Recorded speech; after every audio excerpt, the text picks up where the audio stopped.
Hello everyone and welcome to Kaji's channel. So sa video na to, pag-uusapan naman natin ang basic ng QBO. So kung interested kayong malaman or kung interested kayong matutunan ang basic ng QBO, so isang feature lang yung pag-uusapan natin ngayon.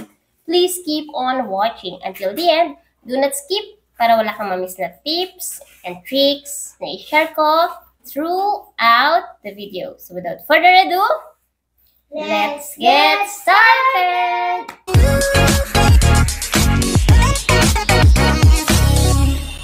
Kung bago ka lang sa channel na to, I'm Kaji, Virtual Assistant, Executive Assistant, Bookkeeper, Accountant. So kahit anong work, pinapasok ko, basta't online, kasi online work is amazing! Sa channel na to, dinidiscuss natin more on online work, tips and tricks, and mga success stories. So kung interested ka sa mga topics na yon, please consider subscribing and don't forget to hit the notification bell para wala kang ma-miss na video na ina-upload ni Kaji every single week.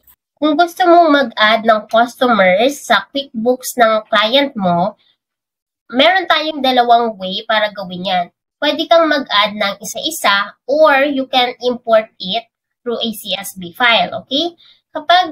Dito sa dashboard or dito sa screen na makikita nyo ngayon, pag pumunta tayo sa sales, ayan, click mo lang yan. So, meron ditong green button, new customer. Pag new customer, ibig sabihin, ito yung way na mag-add tayo ng isa-isa, okay? Pero kung gusto mo naman in bulk, pwede naman, click mo lang tong arrow down and then import customer.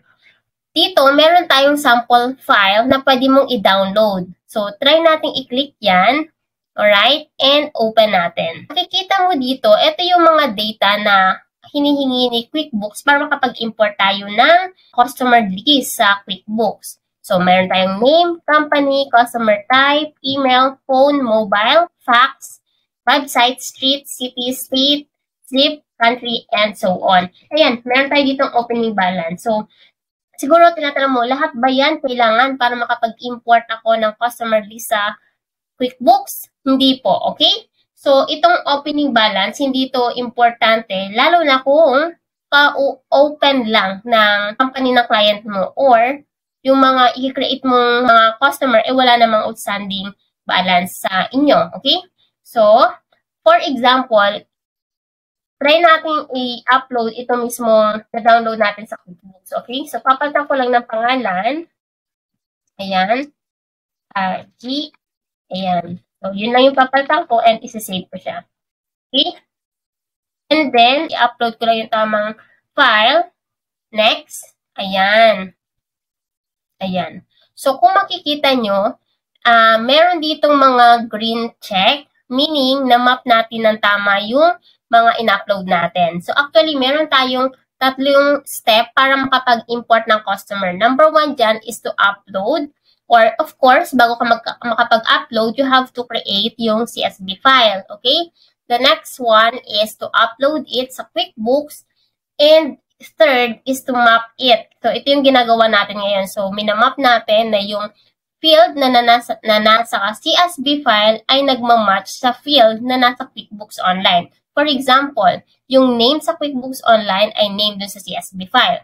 Company is company, email is email, phone is phone, and so on. Okay? And yung pinaka-last is yung import data. Okay? Kung nung nag-scroll down tayo dito, makikita nyo itong dalawa, walang green check mark. Okay lang ba yon? Okay lang yon. Kaya lang siya walang green kasi hindi natin siya in-upload or wala tayong data na in-upload para sa dalawang field na to. Okay? Ayan. So, ang gagawin natin ngayon is to, of course, bago mo i-click yung next, you have to double check na tama yung mga field. Okay? And then next.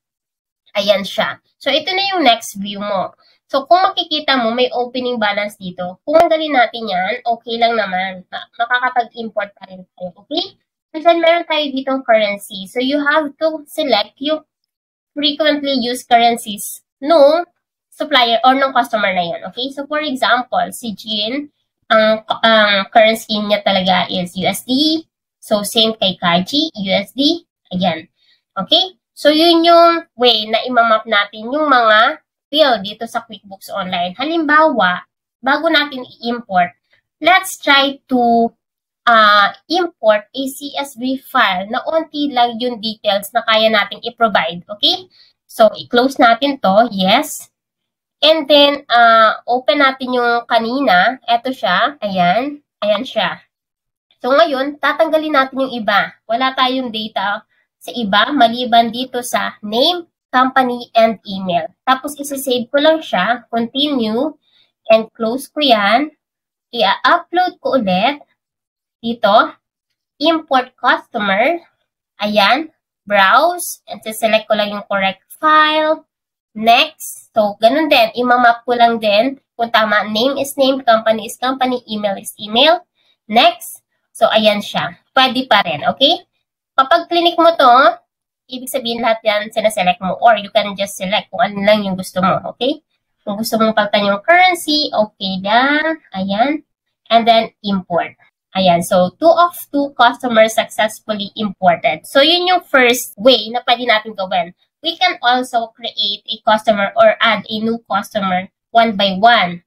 So, ayun lang. Kiklik mo lang tong new customer and you have to input, syempre, yung mga data na kailangan ni QuickBooks. Like, yung, pwede naman yung title, Miss or Mr. or Mrs. Ganun siya. First name, middle name, lahat lang ng mga available information na meron ka, pwede mo siyang ilagay dito. Kapag merong asterisk, this is a required field. So, you have to enter po yung name dyan, okay? And then, so, sa mga wala namang nakalagay na asterisk, then, hindi siya mandatory. Ayan.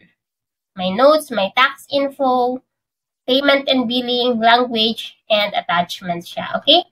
And then, kapag nailagay mo na yung mga data na kailangan, all you have to do is to click Save. Alright?